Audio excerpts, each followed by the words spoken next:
I believe in living in the moment. I believe in when you do something, doing it with a laser focus.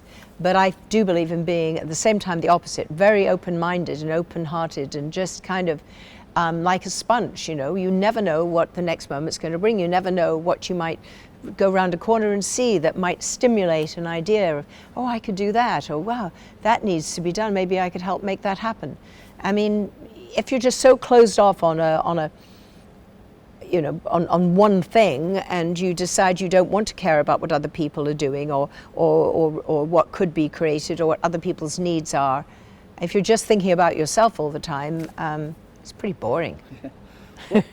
So you're obviously well known for your work in film and television, but over the recent years you've had more and more passions that you've become known for, being art and business. How did you get wrapped up in those things? Were you always planning on doing it, or did you just kind of get roped in? Well, it's very interesting, because a lot of people say, well, why, if you're an actress, why are you doing all of that? And actually, when I first started, I was trained to be a ballet dancer. So I'm a failed ballet dancer who couldn't afford the ballet gear, so I started my first company when I was 15, making clothing, which I designed, created, and delivered.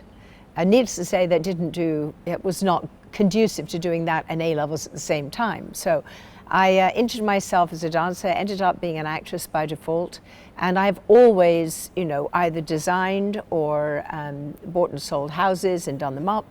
And then eventually I became a painter and an artist and a sculptress.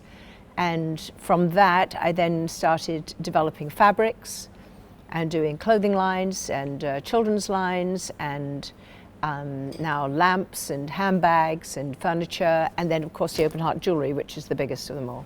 My mother survived World War II in Indonesia in a Japanese camp, and when I was growing up, obviously after the war, she used to say, darling, in life there will always be challenges, and when they happen, the natural instinct will be to close up your heart and keep it inside, which she said will kill you. She said, you have to process these things. So she said, what you have to do is accept, which is the hardest thing to do in life, and reach out in some way to help someone else, because there's always going to be someone worse off than you. And if you can do this uniquely because you've been through something that you understand the road they're about to travel, she said, it'll give you a purpose. When you have a purpose in life, she said, your heart fills and you're able to move on in your life, and it's not all about you anymore.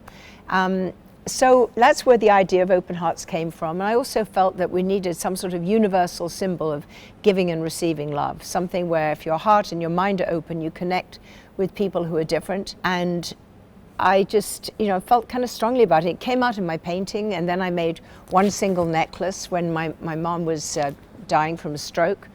I wore it when I did a thing called Dancing with the Stars. Yeah. In the UK? Or in the US. Oh, yeah.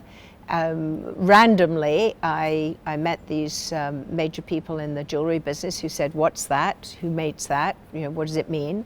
And so for the last 10 years, I've had a really huge brand, both in America, Canada, and England. Is this the first time you've been here? No, I came here last year, briefly. I was in Australia and touring around Australia, and then I just thought, New Zealand's really close. I should nip over there and check it out. And I've heard nothing but amazing things about New Zealand, so we just had a few days here, and it was enough to make me know that I had to come back. So yeah, great. And what brings you to town this time? So it's my boyfriend's 70th birthday, so I promised him a gift of whatever he felt he wanted to do, and he said, let's go back to New Zealand and let's go and check out the South Islands. Great. And have you got it all planned out already, or are you just kind of going to... Pretty much got it planned out. I think we've got a little helicopter tour. We've got, of course, the Lord of the Rings tour and a little wine tour. And then I'm not sure what else. And then when I go back out there with my daughter, I think it's going to be a bit more of sort of hiking and jumping and more action-packed. Yes. How do you prioritize? Like, do you sort of like, you go, I've done a movie tick, time to go and paint, or does it just sort of organically? Paints and camera come with me wherever I go. I'm designing and doing things all the time. Last time I was in New Zealand, for example, I was going up in some beautiful botanical garden somewhere, and there was this extraordinary tree with really interesting bark formation. I took a lot of photographs and I turned it into a weaving pattern for rugs. Okay, so I was on holiday in New Zealand, and randomly I saw someone, that's what I want to do with my rug. So it just never stops, the wheels never stop turning. And I actually had the privilege last time I was here of painting and drawing with a Maori artist. And we realized, because he showed me, that my open heart was very similar to some of the designs that the Maori do. Yeah, wow. I love the Maori art, and there are some wonderful New Zealand artists. In fact, I'm looking forward to, when I'm in the South Island, and if I have some more time here in Auckland, of looking at some galleries. I just redone my house, and I'm always looking for something new. Yep. I love to pick up something in my travels. Your experience as a Bond girl in Live and Let Die. Yes. Was that a special moment? It was. I mean, I was, little girl from Wimbledon who had barely ever been into a hotel and certainly didn't have any nice clothes, and had barely watched a Bond film, and suddenly I was, starring in this thing where all my costumes were made in triplicate, my shoes were made, handmade. It was ridiculous. I mean, in retrospect, nothing like that's ever happened since, but it was sort of off the charts, and they swept me off to Jamaica and to Ocho Rios, and it was beautiful, and New Orleans, that was amazing. Do you think it's a good thing, the amount of channels that we have to put things through now, with the rise of Netflix and Amazon and that sort of thing? Do you feel like it's a good time to be getting into the creative industry? Oh, absolutely. I think it's fantastic. I mean, there's a lot of places you can do material. I mean, whereas in the old days, it was television, there were 2 or 3 channels, and you had to create your material based on the fact that there was going to be a commercial break every 8 minutes or whatever it was. And so the end of every, like when I did Dr. Quinn, you had to write it so that just before the commercial break, something would happen, and then the commercial came, and then something else had to happen to get everyone back in. Otherwise, they were lost shopping. I mean, that's very frustrating. I'd much rather be involved in something for Netflix or Hulu or Amazon, where you can do these fabulous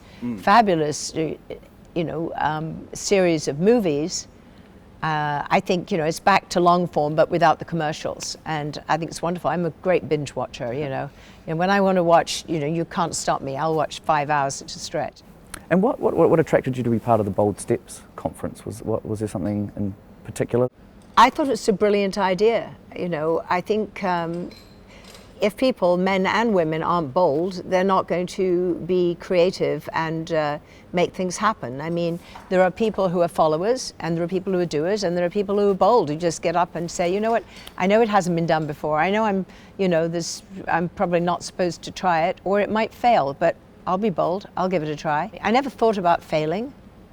And of course, as a dancer, you're constantly said, no, you're not good enough, next. So critique, being criticized all the time, that's what an actress gets. So if I were to stop because someone said that's not very good, I would never have done it again. When I hear that's not very good, I look for the creative possibility of then taking it up a step and being better. But I never feel that I've actually arrived. I always feel, well, so long as I've done my best under the circumstances, I can't beat myself up too badly, but I do.